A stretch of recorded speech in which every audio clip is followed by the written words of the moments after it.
Well, welcome to Holyrood Cemetery, to our chapel mausoleum, the Chapel of the Resurrection. Father Matty advised Archbishop Conley that at the pace of burials at Calvary, if they didn't develop this property, we would run out of land. The cemetery formally opened in January of 1954.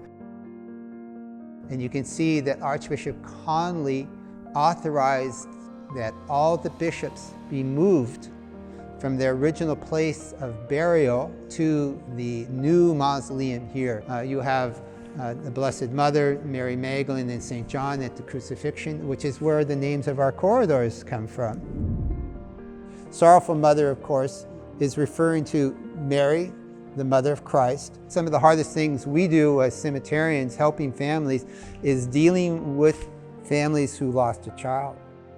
And to see your child, as Christ's death was, in such a terrible manner, that just has to rip a person apart.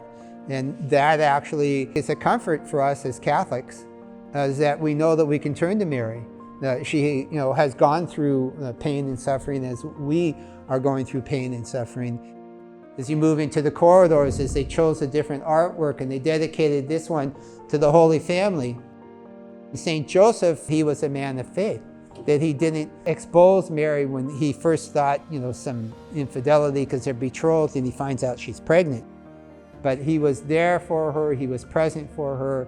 Joseph was a stepdad, right? So he was there for Mary and Jesus, helping them, creating a supportive family environment. John is the one who's known as the beloved disciple, closest friend of Christ.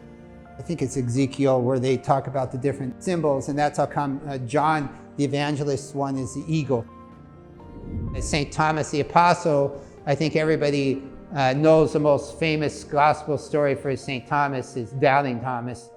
Thomas is a great one for the apostles for our own lack of faith. Jesus said to him, "Come, examine my hands, put your hand on my side. Do not disbelieve, but believe. And blessed are those who have never seen but do believe." So he's a great one for understanding our own faith. And of course, Mary Magdalene. Mary Magdalene, the tradition usually associates her with the woman who brought the alabaster jar, used the oils, the perfumes to anoint Christ, and used her hair after she washed his feet with her tears, and she dried it with her hair. So that's why you get this artwork. St. Peter, he has the keys in his hands because Jesus has said, you're the rock upon which I'll build my church, and I'll give you the keys to the kingdom. Now what you loose on earth shall be loosed in heaven, and what you bind shall be bound.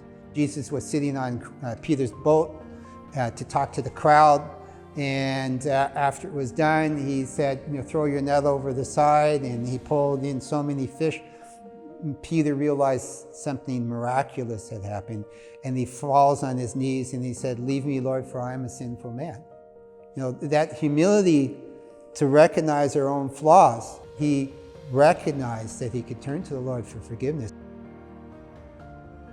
The word cemetery is a Christian term. It comes from St. Paul, meaning a sleeping place. Because St. Paul said, we fall asleep in Christ. Christ died with us. And that just as he died and rose, that we will rise with him as well. It's that promise of faith that in the darkest hour, when we are in grief, that we can turn to Christ, that we know that there is life to come. And that's witnessed so beautifully in the artwork that's here.